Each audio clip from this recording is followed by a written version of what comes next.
Assalamualaikum dan salam Sarawakku sayang, bersama saya Majidah Hamdan. Tumpuan berita, Kerajaan Sarawak terus memacu ekonomi hijau melalui mikroalga dan pengeluaran bahan api penerbangan mampan SAF. Bima Sarawak Datuk Parti Tan Sri Dr. Abang Abdul Rahman Zahari Tun Datuk Buapeng memberitahu dalam hal ini Hornbill Skyways Sdn Bhd HSSB telah memeterai memorandum persefahaman MOU bersama Petronas Dagangan Berhad pada 23 Mei 2023 di Pameran Aero Angkasa dan Maritim Antarabangsa Langkawi 5. This agreement signed during Lima, Langkawi on the 23rd of May 2023 demonstrates our shared commitment to environmental sustainability, which highlights our commitment to sustainable environment. I am particularly delighted to announce that Sarawak has taken a pioneering step by exploring microalgae as a potential source of renewable energy, and the world's first SAF produced using algae will be utilized in this collaboration. Through this innovation, will not only drive our economy, but also represent a significant contribution towards achieving our green economy agenda for 2030.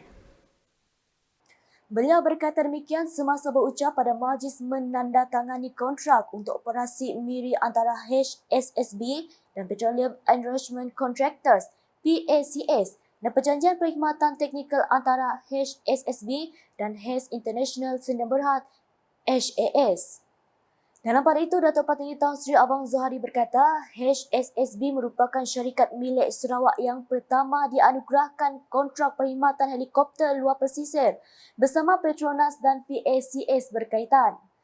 Kontrak ini melibatkan sebanyak 6 Petroleum Arrangement Contractors PACS iaitu Petronas Cari Gali Sdn Bhd, Sarawak Shell Berhad, Sepura OMV Upstream Sarawak Incorporated, Mubadala Energy SK320 Limited, JX Nippon Oil and Gas Exploration Malaysia Limited dan PTT Exploration and Production. Dalam perkembangan lain, Datuk Parti Tan Sri Abang Zahari berkata rundingan bagi syarikat penerbangan butik milik Sarawak sedang dijalankan dan berhasil membuka laluan penerbangan di luar Borneo bagi menstabilkan tambang penerbangan. So the second aspect that we have to look into is for Maswing to have route beyond Borneo, because what we want is we want to have a regional route. So the idea is for us to moderate the fare, particularly within Malaysia. Mengulas lanjut katanya syarikat tersebut juga akan menggunakan SAF dihasilkan oleh alga dan Kerajaan Sarawak mempunyai rancangan untuk meningkatkan penanaman kepada 10,000 ekar yang boleh menghasilkan kira-kira 100,000 tong minyak sehari. Turut hadir ialah Timbalan Premier Sarawak Datuk Seri Profesor Dr. Sim Kuhian, Setiausaha Kerajaan Sarawak Datuk Amar Muhammad Abu Bakar Mazuki, Timbalan Menteri Pengangkutan Sarawak Datuk Dr. Jerib Susil, Pengerusi HSSB Tan Sri Datuk Amar Abdul Aziz Hussein, Ketua Pegawai Eksekutif HSSB Miran Kumar Ganguly serta tif-tif kenamaan lain. Laporan seterusnya berarakan kebudayaan masyarakat Dayak iaitu nitik daun bersempena dengan sambutan 60 tahun Sarawak Merdeka dan perayaan Gawai Dayak tahun 2023 akan diadakan pada 17 Jun ini. Menteri di Jabatan Premier Sarawak merangkap pengerusi jawatan kuasa pengelola acara nitik daun 2023 Datuk John Sikitaya berkata, Premier Sarawak Datuk Parti Tan Sri Dr. Abang Abdul Rahman Zahari Tun Datuk Buapeng dijangka hadir bersama dengan Timbalan Premier Sarawak yang juga pengerusi jawatan kuasa induk perayaan Gawai Dayak 2023 Datuk Amar Douglas Uga Ambas. Jelasnya perarakan sejauh 1.2 km tersebut akan bermula pada jam 2.15 petang di pekarangan bangunan Tun Juga dan berakhir di tebingan Kuching iaitu di Jambatan Darul Hana.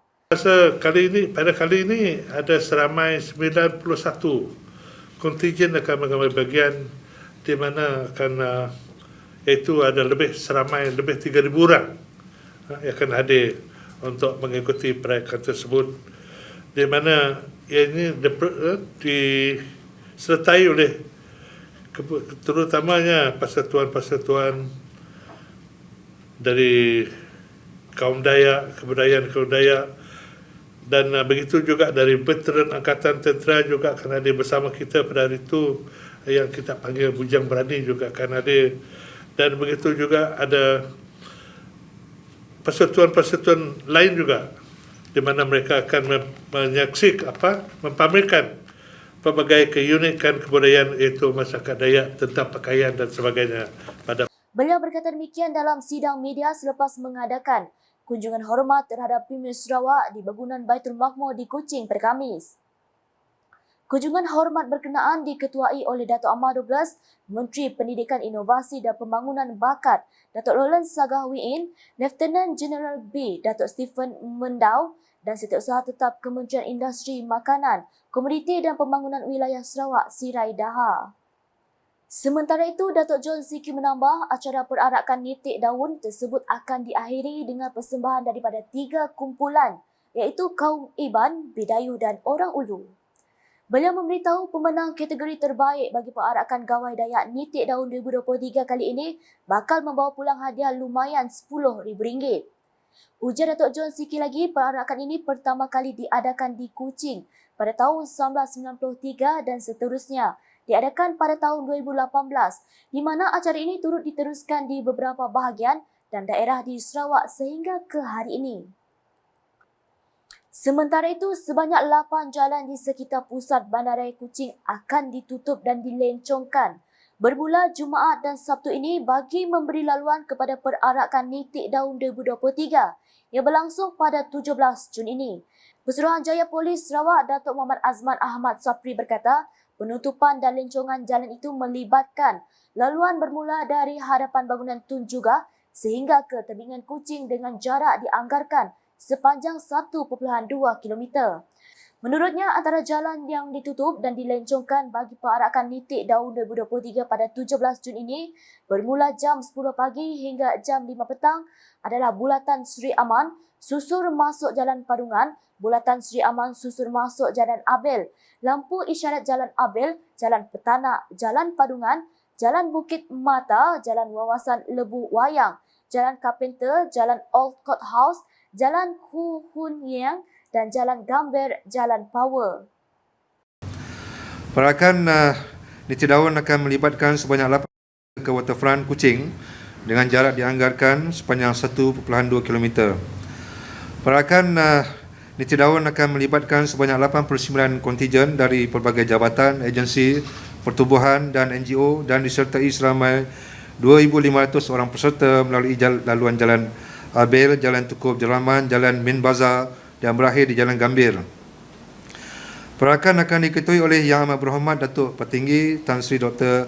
Abang Haji Abdul Rahman Zohari bin Tun Datuk Haji Openg, Premier Sarawak, Deputi Premier Sarawak dan beberapa orang Menteri Kabinet Negeri Sarawak. Bagi memastikan perjalanan perarakan berjalan dengan lancar, PDRM Kuching Sarawak akan melaksanakan penutupan dan lencongan jalan di sekitar venue. Beliau berkata demikian dalam sidang media di Ibu Pejabat Polis Kontijen IPK Sarawak di sini pada Khamis. Datuk Muhammad Azman menambah keperluan penutupan dan pelencongan jalan ini bergantung kepada keadaan semasa dan berdasarkan penilaian aliran trafik oleh pegawai polis yang bertugas. Katanya ini penting agar tidak mengganggu pengguna jalan raya yang ingin melakukan aktiviti harian yang lain. Orang awam dan nasihati untuk mengikuti tanda-tanda isyarat kawalan lalu lintas yang diarahkan oleh pegawai yang bertugas dan dilarang meletak kenderaan di bahu jalan yang akan menyebabkan kesesakan lalu lintas. Kerjasama semua amat diharapkan bagi melicinkan perjalanan program ini. Perarakan yang melibatkan sebanyak 89 kontijen dari pelbagai jabatan, agensi pertubuhan dan disertai seramai 2,500 orang peserta akan melalui Jalan Abel, Jalan Tunku Abdul Rahman, Jalan Min Bazar dan berakhir di Jalan Gambir. Premier Sarawak Datuk Petinggi Tan Sri Dr. Abang Abdul Rahman Zohari Tun Datuk Abang Openg dijangka mengetuai perarakan tersebut bersama dengan Timbalan Premier Sarawak Datuk Ahmad Douglas Uga Embas dan beberapa orang Menteri Kabinet Sarawak. Selanjutnya, AirAsia Indonesia memulakan penerbangan terus sulungnya melibatkan laluan baharu ke Sarawak dari Jakarta ke Kuching bermula hari ini. Pesawat AirAsia Indonesia itu selamat mendarat di lapangan terbang antarabangsa Kuching LTAK kira-kira jam 9.58 pagi Khamis. Menteri Pengangkutan Sarawak Datuk Seri Lee Kim Chin berkata beliau percaya pembukaan laluan baharu itu mempunyai potensi besar bukan sahaja dari segi pelancongan malah dalam bidang perdagangan, pelaburan warisan budaya, hubungan sosial dan kemakmuran ekonomi antara dua negara berjiran. Today marks a very important milestone as with this route, AirAsia is currently the only airline that connects Kuching directly to Jakarta. And this route will commence with 3 flights weekly every Tuesday, Thursday and Saturday and depart around 11 a.m. in the morning from Kuching. Apart from creating business opportunities and helping the growth of the tourism sector, it will allow tourists and travelers to explore the rich history and cultural diversity between Kuching and Jakarta. It functions as a bridge that fosters understanding and builds good alliance between the two cities.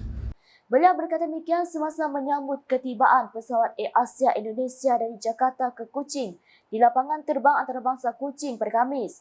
Datuk Seri Lee menambah penerbangan ini tepat pada masanya kerana dalam masa seminggu lagi Festival Muzik Hutan Hujan Sedunia 2023 RWMF 2023 akan bermula dari 23 hingga 25 Jun 2023. This flight cannot be timelier as in exactly a week, the World Rainforest Music Festival will begin from 23rd to 25th of June 2023.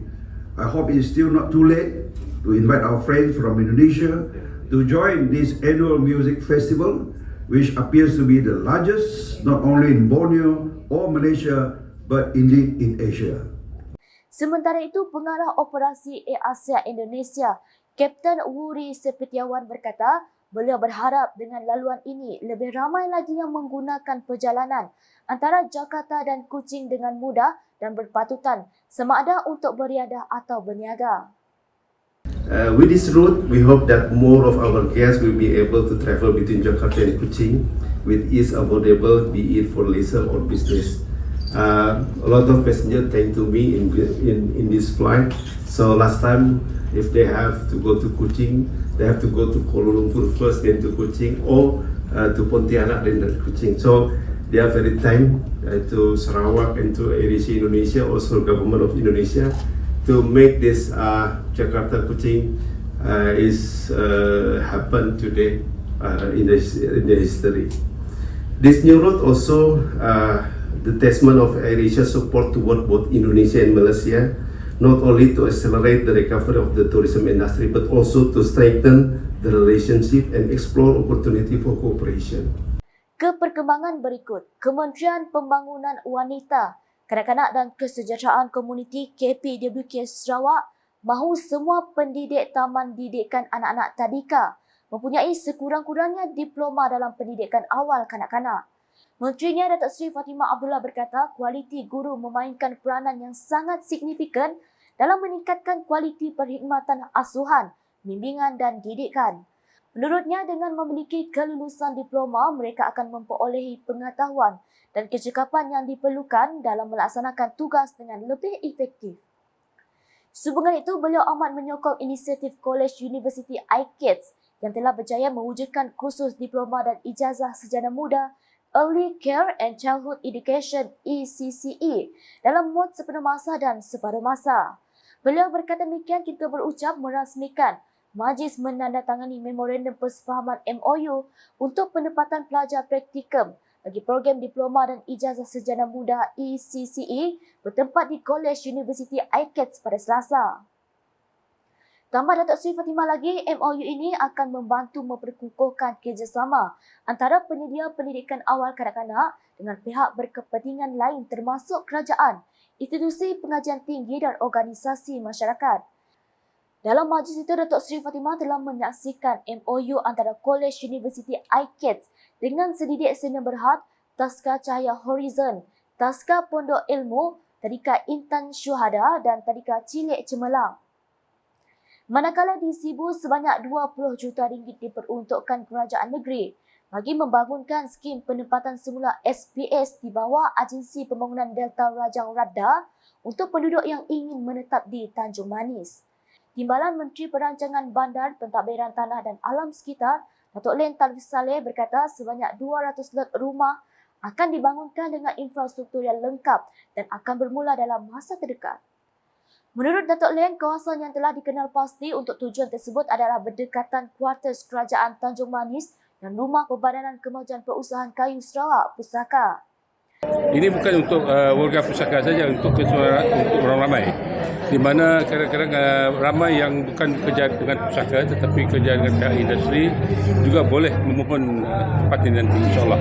Jadi kawasan yang telah kita kenal pasti, yang telah diagihkan kepada Pusaka memang tidak sedia, memang telah dilulus oleh SPA. Jadi sebab itulah saya merasa confident lah. Projek ini akan dilaksanakan dalam masa yang terdekat, insyaAllah. Kerana ramai, kalau kita lihat ramai yang sudah bekerja di Tanjung Manis, yang kebanyakan mereka datang dari luar dan juga sudah beranak dan juga sudah bercucu, menganggapkan Tanjung Manis merupakan satu hometown mereka. Oleh sebab itulah kita membangunkan SPS ini untuk mereka membelikan rumah, bukan disewa, membelikan rumah mereka. Beliau berkata demikian ketika berucap dalam Majlis Makan Malam Jubli Emas 50 tahun Pusaka 1973-2023 peringkat Pusaka Wilayah Tengah di Sibu baru-baru ini. Sementara itu, beliau berkata dua tapak di Kuala Rajang telah dikenal pasti untuk perluasan projek pembiakan mikroalga di negeri ini. Jelasnya tapak projek di Selalang dan Hub Halal Tanjung Manis itu akan dibangunkan secepat mungkin dan dijangka dapat memberikan manfaat besar kepada ekonomi penduduk setempat. Sekian edisi malam bersama saya Majidah Hamdan. Berita lebih lanjut boleh didapati di semua platform media sosial UKAS termasuk portal ukas.sarawak.gov.my dan UKAS channel di YouTube. Sebelum mengakhiri buletin UKAS edisi malam ini, saksikan suasana ketibaan pesawat Air Asia Indonesia dari Jakarta ke Kuching di lapangan terbang antarabangsa Kuching pada Khamis. #MemberFakta. Salam UKAS. Selamat malam.